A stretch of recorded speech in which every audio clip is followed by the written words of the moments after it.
Good day, good morning, good afternoon, great day to everybody. Muffin says good morning as well. She's in the back seat. Out doing Instacart, trying to make this money. Being a stay-at-home mom is a blessing. It's interesting, it's adventurous, but it's such a blessing. I said I would write down what I'm grateful for so that I can focus on the good around me. So I encourage you to do that as well. Now, I have been reading Matthew. I just started reading John. And I love Joyce Meyer, so I have listened and read some of her devotions. And the one I'm reading right now is called The Greatest Gift in the Bible app, which is a great app to have, by the way. And compassion, mercy, and grace is what is being thrown at me. Or should I say, it's grasping my attention. Because we all need mercy.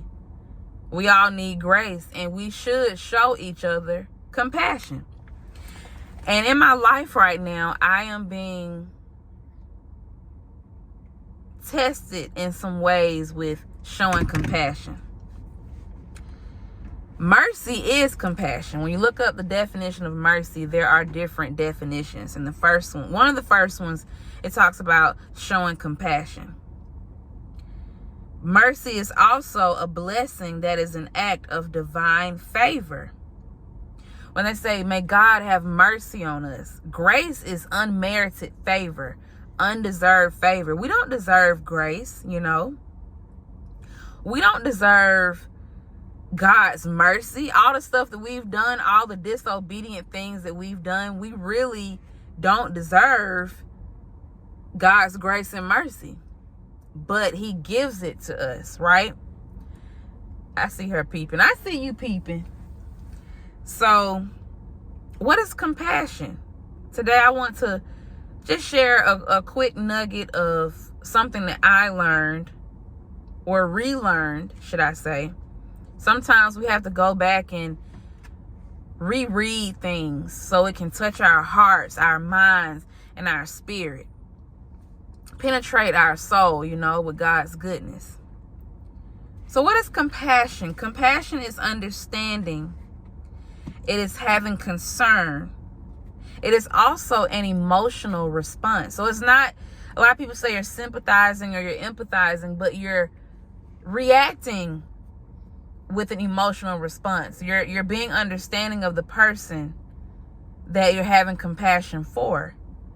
So for instance, wives, sometimes you may have a hard time having compassion for your husband.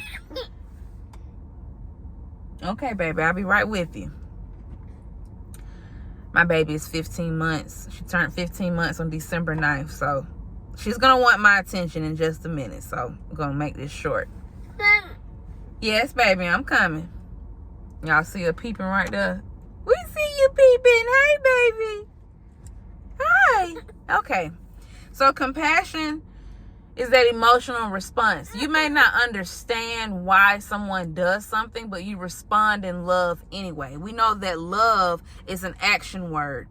Compassion is an action word because you're responding, right? So let's focus in this time of our lives of having compassion for one another. Seek to understand one another. Hebrews 4:16 says, let us then approach God's throne of grace with confidence. As moms, we got to multitask.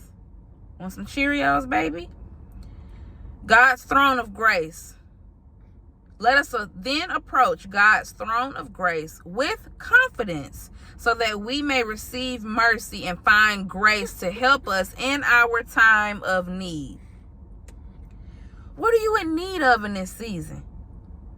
You have done things you had no business doing. Okay, you ask God for forgiveness. Forgive yourself now.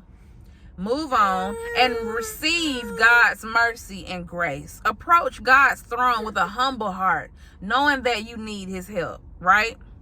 We know that we need God's help. We know that when we receive his mercy, which is compassion, God is understanding. He knew what you were going to do before you even did it. He knew what you were going to say before you said it. So allow God to touch your heart and your mind and your spirit and anoint your soul with his goodness, his mercy, his grace, which is everlasting. Accept it today. Love yourself today. Get up and do something to help yourself, whether you are a mother, a father, a caregiver. Whatever you do to help this world to be a better place, love on yourself today by accepting God's love, mercy, and grace. I'll holler at y'all next time. I love you. Peace.